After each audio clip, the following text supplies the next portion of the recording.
بسم الله الرحمن الرحيم السلام عليكم ورحمة الله وبركاته كلنتي وعن داوديال دمانتين بكسو دوادا ورك عالم كي تلفزيون كغران كجمهورية الصومالي لان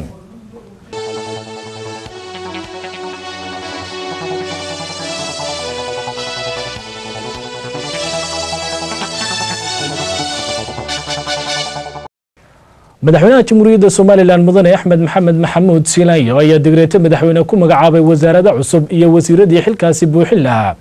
waxaa sidoo kale madaxweynuhu isku shaandhayn ku sameeyay qaar ka tirsan wasiirada iyo agaasimayaasha guud ee dalka qaarkood halka uu digreetay madaxweyne xilalkii uu kaga qaaday taliyay ciidanka booliska Soomaaliland iyo wasiirka wasaaradda dhalinyarada iyo ciyaaraha ee Soomaaliland war-saxaafadeed ka soo baxay xarunta madaxtooyada Jamhuuriyadda Soomaaliland oo ku saxan yahay afayeenka madaxtooyada Cabdilaahi Maxamed Daahir ayaa waxa uu sheegay in madaxweynaha Jamhuuriyadda Soomaaliland mudane Axmed Maxamed Maxamuud Silaanyo markuu arkay qodobka 9aad faqradiisa labaad ee dastuurka Jamhuuriyadda Soomaaliland iyo ahmiyadda weyn ee ay wasaaraduhu u leeyihiin dalka iyo dhismaha qaranka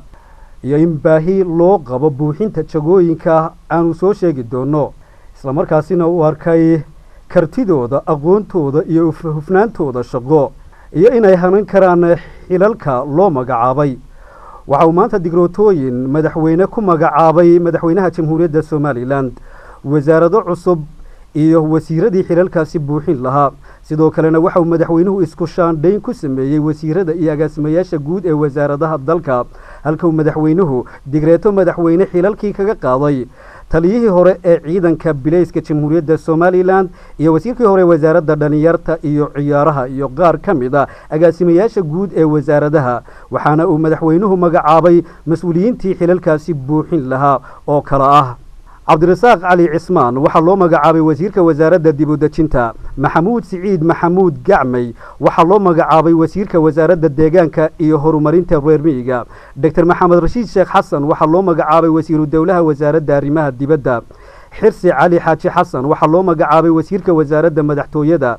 cabdi siciid faahiye waxa loo magacaabay wasiirka wasaaradda ciyaaraha dhalinyarada iyo dhaqanka محمد سقدي دبد وحلو مقعابي تليها عيدن كبليسك جمهورية الصوماليلاند حسين أحمد عيديد وحلو مقعابي وزيرك وزارة عدالة يا قرصوركا isagoo hore u ahaa wasiirka hawlaha guud Ismaaciil Muumin Aar oo hore u ahaa wasiirka cadaaladda waxa loo magacaabay wasiirka wasaaradda hawlaha guud guriyeynta iyo gaadiidka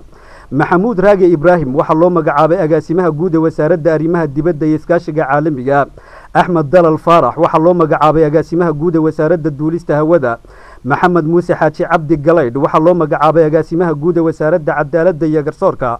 Maxamed Faarax Xirsi waxa loo magacaabay agaasimaha guud ee wasaaradda deegaanka iyo horumarinta reer miyiga Maxamed Sheekh Xasan Nuuriye waxa loo magacaabay agaasimaha guud ee wasaaradda qorsheynta qaranka iyo horumarinta Siciid Axmed Jibriil waxa loo magacaabay agaasimaha guud ee wasaaradda macdanta biyaha iyo tamarta Axmed Cilmi Barre waxa loo magacaabay agaasimaha guud ee wasaaradda dib u dejinta Xasan Cabdi Madar waxa loo magacaabay agaasimaha guud ee wasaaradda madaxtooyada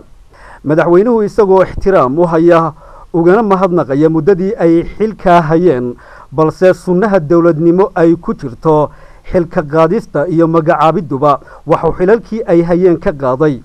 Cilmi Roble Furre taliyihii hore ee ciidanka bilayska Jamhuuriyadda Soomaaliland Maxamed Ibraahim Madar wasiirkii hore ee wasaaradda ciyaaraha dhalinyarada iyo dhaqanka Siciid Cali Weyrax agaasimihii guud ee hore wasaaradda arrimaha dibadda iyo iskaashiga caalamiga Axmed Nuux Caalin agaasimihii guud ee hore ee macdanta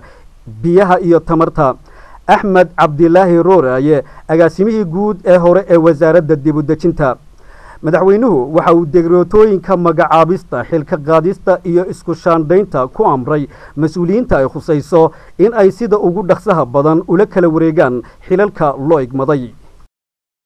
keegan iyo wixii warareen ugu soo kordhaba waxaa daawan doontaan baahimahayga kale ee soo socda intaynu warkan oo kala ku kulmi doono dhinacayga waxaan idinku dhaafayaa assalaamu calaykum waraxmatullaahi wabarakaatuh